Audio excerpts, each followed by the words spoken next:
जय हिंद साथियों, स्वागत आप सभी का आपके अपने यूट्यूब चैनल बिग जोश में। तो साथियों, उम्मीद करता हूं कि आप सभी स्वस्थ होंगे। तो आज की इस वीडियो लेक्चर में हम डिस्कस करने वाले हैं यूपी ट्रिपल सी द्वारा आई हुई कृषि छात्रों के लिए नई एजीटीए भर्ती से संबंधित महत्वपूर्ण प्रश्नों के बारे में। तो साथियों, मैं आप सभी एजीटीए अभ्यर्थियों के लिए डेली प्रीवियस ईयर का प्रैक्टिस सेट करवाता हूं, जो आप सभी के एग्जाम के लिए बहुत ही हेल्पफुल होती है। तो सही प्रश्नों को ध्यान से देखिएगा, क्योंकि सही प्रश्न एग्जाम ओरिएंटेड और सेलेक्टिव हैं। तो आइए देखते हैं। जैसे हमारा पहला प्रश्न है, कृषि लागत एवं मूल्य आयोग निर्धारित करता है। कृषि लागत एवं मूल्य आयोग क्या निर्धारित करता है? ऑप्शन ए है थोक मूल्य, फुटकर मूल्य, समर्थन मूल्य, या फिर उपयोग में से कोई नहीं। तो कृषि लागत एवं मूल्य आयोग जो है कि एमएसपी को जो है कि निर्धारित करता है, जिसका फुल फॉर्म होता है मिनिमम सपोर्ट प्राइस। याद रखिएगा, इंपॉर्टेंट क्वेश्चन है। यही आपकी बेहतर जानकारी बता दें कि एमएसपी जारी किया जाता है प्रति वर्ष 23 फसलों पर। 23 फसलों पर। अगर वस्तुओं में बात करें कि कितने वस्तुओं पर लागू किया जाता है, तो वस्तु की बात आए तो 24 वस्तुओं पर। याद रखिएगा इन पॉइंट को, इंपॉर्टेंट पॉइंट है, आपसे एग्जाम में पूछा जाता है।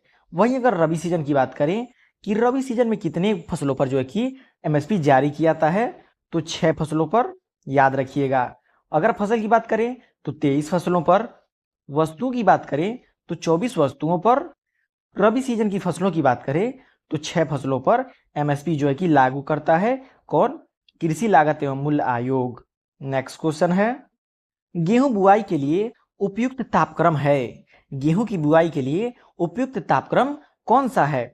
ऑप्शन ए है 15 से 17 डिग्री सेल्सियस, 20 से 22 डिग्री सेल्सियस, 24 से 26 डिग्री सेल्सियस, 28 से 30 डिग्री सेल्सियस। तो गेहूं शीतोष्ण जलवायु का पौधा है, आप सभी को पता होगा। और इसके अंकुरण के लिए जो है कि इष्टतम तापमान हमारा 20 से 22 डिग्री सेंटीग्रेड होता है। अगर ऑप्शन में आपको दिया है 20 से 25 डिग्री सेंटीग्रेड, तो वो भी सही होगा, लेकिन यहाँ पे ऑप्शन के हिसाब से 20 से लेकर 22 डिग्री सेल्सियस उपयुक्त तापक्रम होता है। ये भी याद रखिएगा, ऑप्शन में जो मिले वो हमारा राइट आंसर होगा। नेक्स्ट क्वेश्चन देखते हैं, किसी वस्तु की अधिकतम मांग को प्रभावित करने का कारक है। किसी वस्तु की अधिकतम मांग को प्रभावित करने का कारक कौन सा है? ऑप्शन ए है आपूर्ति, मूल्य, क्वालिटी, भंडारण। तो किसी वस्तु की अधिकतम मांग को प्रभावित करने का कारक क्या हो सकता है? मूल्य हमारा। अगर मूल्य बढ़ता है तो वस्तु की मांग घट जाएगी, यदि मूल्य घटता है तो वस्तु की मांग बढ़ जाएगी। तो इससे आप समझ सकते हैं कि किसी भी वस्तु की अधिकतम मांग को प्रभावित करने का कारक हो सकता है हमारा प्राइस हो सकता है। इंपॉर्टेंट क्वेश्चन बन जाता है। नेक्स्ट क्वेश्चन है, निम्न में से कौन सी खेती की प्रणाली नहीं है? इन चारों में से कौन सी ऐसी है जो खेती की प्रणाली नहीं है? ऑप्शन ए है विविध खेती, सहकारी खेती, सामूहिक खेती, राज्य खेती। तो इसमें हमारा राइट आंसर ऑप्शन ए हो जाएगा, विविध खेती। विविध खेती जो है कि खेती की प्रणाली नहीं है। बाकी ये तीनों जो है कि खेती की प्रणाली हैं। विविध खेती जो है कि खेती की प्रकार में आ जाता है, इसको भी ध्यान रखिएगा। नेक्स्ट क्वेश्चन है, मांग की लोच संबंध बताती है। मांग की लोच किसमें संबंध बताती है? ऑप्शन ए है आय और मांग के बीच, मूल्य और मांग के बीच, स्थानापन्न वस्तुओं के मूल्य और मांग के बीच, उपयोगिता और मांग के बीच। तो इसे हमारा आंसर ऑप्शन बी हो जाएगा। मांग की लोच मूल्य और मांग के बीच जो है कि संबंध बताती है। याद रखिएगा, ये मोस्ट इंपॉर्टेंट क्वेश्चन है, आपके एग्जाम में 100% आ सकता है। नेक्स्ट क्वेश्चन है, बाजार निम्नलिखित विकसित रूप कौन भौगोलिक दृष्टि के अनुसार नहीं है? ऑप्शन ए है पारिवारिक बाजार, स्थानीय बाजार, राष्ट्रीय बाजार, या फिर विशिष्ट बाजार। तो राष्ट्रीय बाजार, पारिवारिक बाजार, स्थानीय बाजार, प्रादेशिक अथवा क्षेत्रीय बाजार भौगोलिक रूप से वर्गीकृत है। जबकि विशिष्ट बाजार कौन सा? विशिष्ट बाजार। विशिष्ट बाजार साधारण या मिश्रित बाजार कार्य की अनुसार वर्गीकृत किया गया है। तो इसका राइट आंसर ऑप्शन डी हो जाएगा। नेक्स्ट क्वेश्चन है, नियंत्रित बाजार सुनिश्चित करता है नियंत्रित बाजार क्या सुनिश्चित करता है? ऑप्शन ए है उत्पादन मूल्य, उचित मूल्य, समर्थन मूल्य, छाया मूल्य। तो इसमें राइट आंसर ऑप्शन बी हो जाएगा। जब बाजारों की अनियमितताओं को दूर करने के लिए बाजारों का नियंत्रण या फिर नियमन राज्य सरकार या किसी स्वतःशासी संस्था के विशेष विधान द्वारा किया जाता है तो वे बाजार नियंत्रित बाजार कहलाते हैं। कौन से बाजार कहलाते हैं? नियंत्रित बाजार कहलाते हैं। और नियंत्रित बाजार किसी भी उत्पादन का उचित मूल्य सुनिश्चित करता है। तो ये पॉइंट नोट करिएगा कि नियंत्रित बाजार किसी भी उत्पादन का उचित मूल्य जो है कि सुनिश्चित करता है, इसलिए हमारा राइट आंसर ऑप्शन बी हो जाएगा। नेक्स्ट क्वेश्चन है, आकस्मिक निर्देशन तकनीक उपयोग में आती है। जो आकस्मिक निर्देशन तकनीक उपयोग में आती है वो कौन सी है? प्राथमिक डाटा एकत्र करने में, सेकेंडरी डाटा एकत्र करने में, पूर्वानुमान में, समय सीरीज डाटा एकत्र करने में। इसमें राइट आंसर ऑप्शन ए हो जाएगा। आकस्मिक निर्देशन तकनीक उपयोग जो है कि प्राथमिक डाटा एकत्र करने में उपयोग में आती है, याद रखिएगा। नेक्स्ट क्वेश्चन है, भारतवर्ष में गरीबी को परिभाषित करने का आधार है। भारतवर्ष में गरीबी को परिभाषित करने का आधार क्या है? प्रति व्यक्ति कैलोरी उपभोग, रोटी कपड़ा मकान की उपलब्धता, प्रति व्यक्ति प्रतिवर्ष आय, प्रति व्यक्ति प्रतिवर्ष अनाज की उपलब्धता। तो इसमें हमारा राइट आंसर ऑप्शन ए हो जाएगा, प्रति व्यक्ति कैलोरी उपभोग।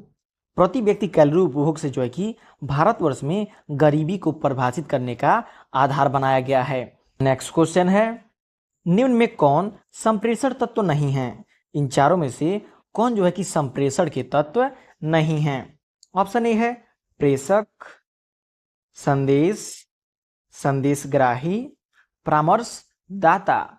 तो इसमें हमारा राइट आंसर ऑप्शन डी हो जाएगा।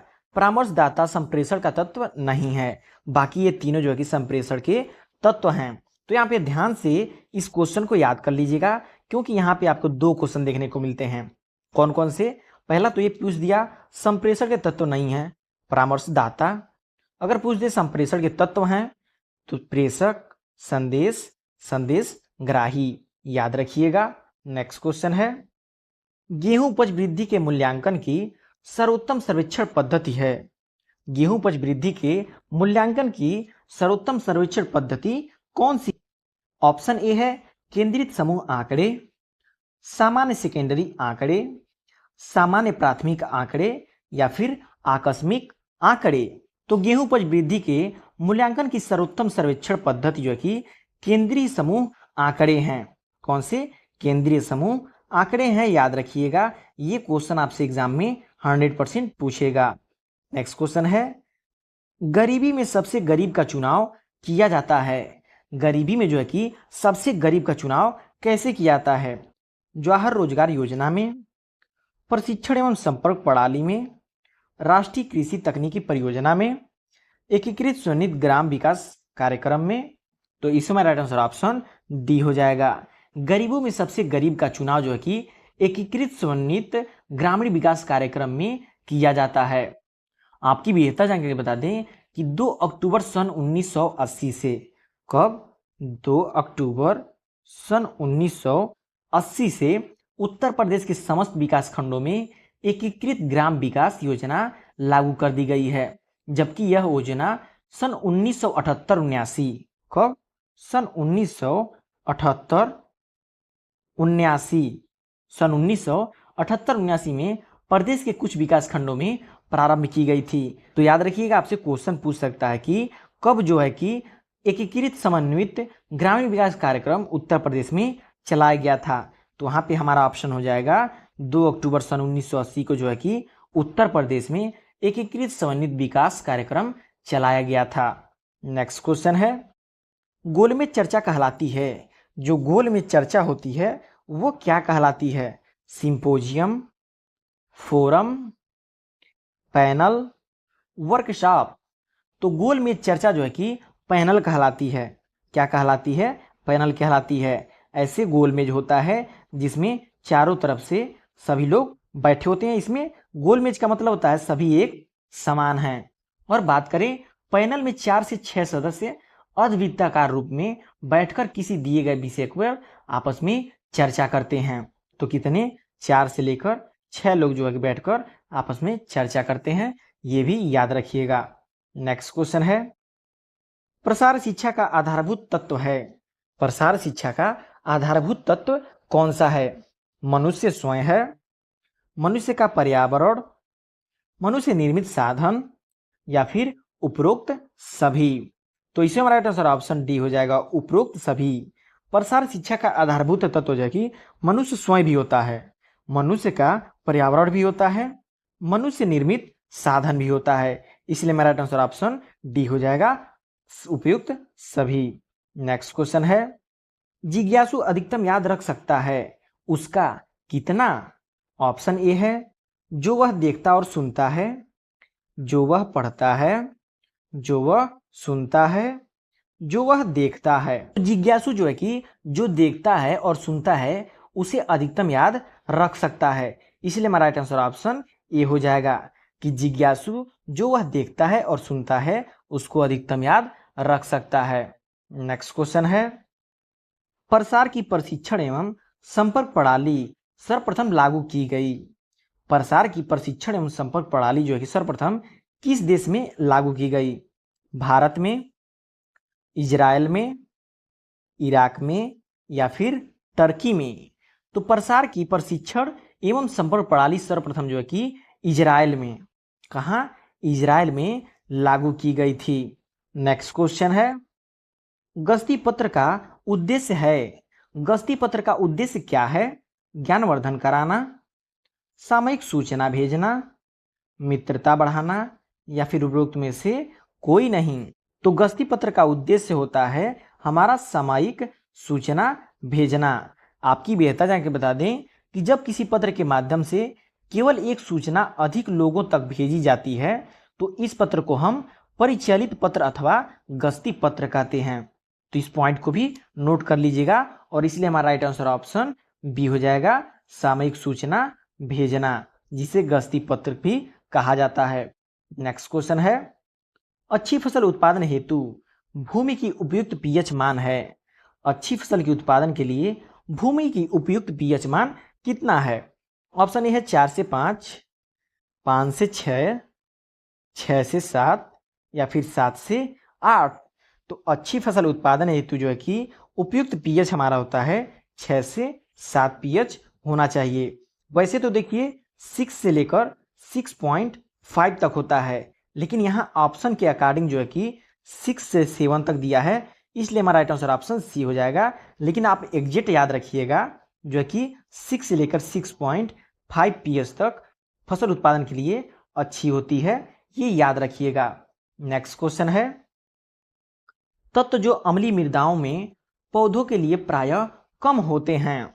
वे तत्व जो अम्लीय मृदाओं में, जो मृदा हमारा अम्लीय हो गई है उसमें पौधों के लिए प्रायः कम होता है, वह कौन सा होता है? ऑप्शन ए है जिंक, मॉलिब्डेनम, मैग्नीज, बोरान।